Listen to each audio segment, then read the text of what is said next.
आज के वीडियो के अंदर आप लोगों को महाभारत के अंदर कर्ण को किस प्रकार से मारा गया इस बारे में बताया जाएगा, तो दोस्तों वीडियो जरूर पूरा देखें, साथ ही चैनल को सब्सक्राइब करें। द्रोण बड़े ही दुर्धर्ष थे। वे संपूर्ण क्षत्रियों का विनाश करके 5वें दिन मारे गए। दुर्योधन पुण्य शोक से आतुर हो उठा। उस समय कर्ण उसकी सेना का कर्णधार हुआ। पांडव सेना का आधिपत्य अर्जुन को मिला।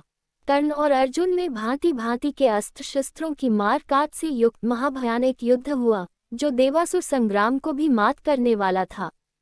कर्ण और अर्जुन के संग्राम में कर्ण ने अपने बाणों से शत्रु पक्ष के बहुत से वीरों का संहार कर डाला। 17वें दिन से पहले तक कर्ण का युद्ध अर्जुन के अतिरिक्त सभी पांडवों से हुआ। उसने महाबली भीम सहित इन पांडवों को एक पर एक रण में परास्त भी किया था, पर माता कुंती को दिए वचनानुसार उसने किसी भी पांडव की हत्या नहीं की।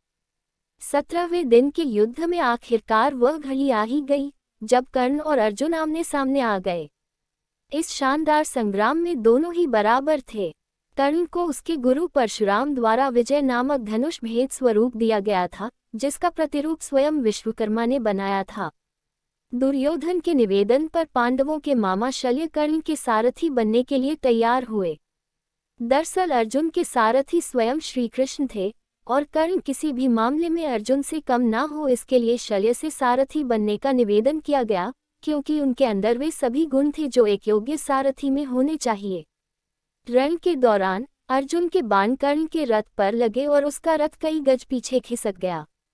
लेकिन जब कर्ण के बाण अर्जुन के रथ पर लगे तो उसका रथ केवल कुछ ही बालिश्त हथेली जितनी दूरी दूर खिसका। इस पर श्री कृष्ण ने कर्ण की प्रशंसा की। इस बात पर चकित होकर अर्जुन ने कर्ण की इस प्रशंसा का कारण पूछा, क्योंकि उसके बाण रथ को पीछे खिसकाने में अधिक प्रभावशाली थे।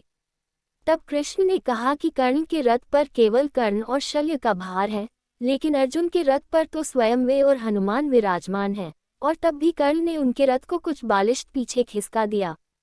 इसी प्रकार कर्ण ने कई बार अर्जुन के धनुष की प्रत्यंचा काट दी, लेकिन हर बार अर्जुन पलक झपकते ही धनुष पर प्रत्यंचा चढ़ा लेता। इसके लिए कर्ण अर्जुन की प्रशंसा करता है और शल्य से कहता है कि वह अब समझा कि क्यों अर्जुन को सर्वश्रेष्ठ धनुर्धर कहा जाता है। कर्ण और अर्जुन ने दैवीय अस्त्रों को चलाने के अपने अपने ज्ञान का पूर्ण उपयोग करते हुए बहुत लंबा और घमासान युद्ध किया। कर्ण द्वारा अर्जुन का सिर धड़ से अलग करने के लिए नागास्त्र का प्रयोग किया गया, लेकिन श्री कृष्ण द्वारा सही समय पर रथ को भूमि में थोड़ा सा धंसा लिया गया, जिससे अर्जुन बच गया। इससे नागास्त्र अर्जुन के सिर के ठीक ऊपर से उसके मुकुट को छेदता हुआ निकल गया। नागास्त्र पर उपस्थित अश्वसेना नाग ने कर्ण से निवेदन किया कि वह उस अस्त्र का दोबारा प्रयोग करे ताकि इस बार वह अर्जुन के शरीर को बेधता हुआ निकल जाए, लेकिन कर्ण माता कुंती को दिए वचन का पालन करते हुए उस अस्त्र के पुनः प्रयोग से मना कर देता है। धरती में धन से अपने रथ के पहिए को निकालता कर्ण। यद्यपि युद्ध गतिरोधपूर्ण हो रहा था, लेकिन कर्ण तब उलझ गया जब उसके रथ का एक पहिया धरती में धंस गया। धरती माता के श्राप के कारण वह अपने को दैवीय अस्त्रों के प्रयोग में भी असमर्थ पाता है, जैसा कि उसके गुरु परशुराम का श्राप था।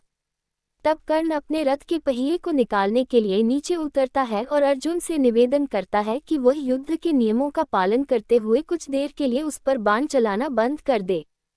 तब श्री कृष्ण अर्जुन से कहते हैं कि कर्ण को कोई अधिकार नहीं है कि वह अब युद्ध नियमों और धर्म की बात करे, जबकि स्वयं उसने भी अभिमन्यु वध के समय किसी भी युद्ध नियम और धर्म का पालन नहीं किया था।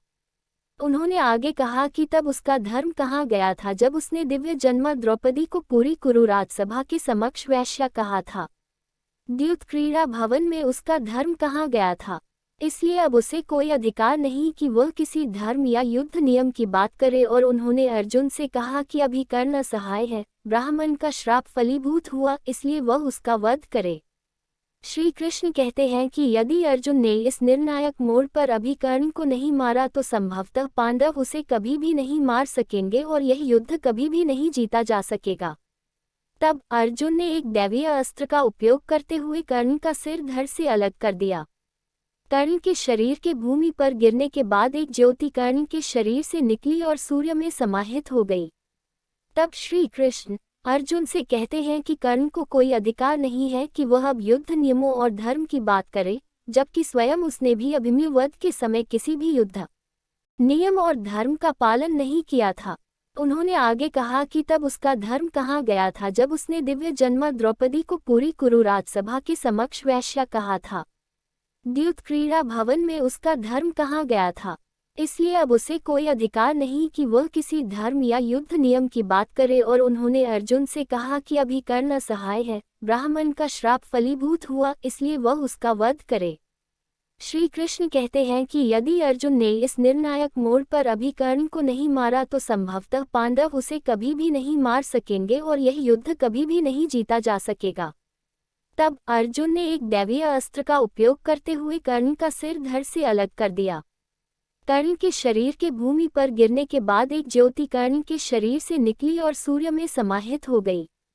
तदनंतर राजा शल्य कौरव सेना के सेनापति हुए, किंतु वे युद्ध में आधे दिन तक ही टिक सके। दोपहर होते होते राजा युधिष्ठिर ने उन्हें मार दिया।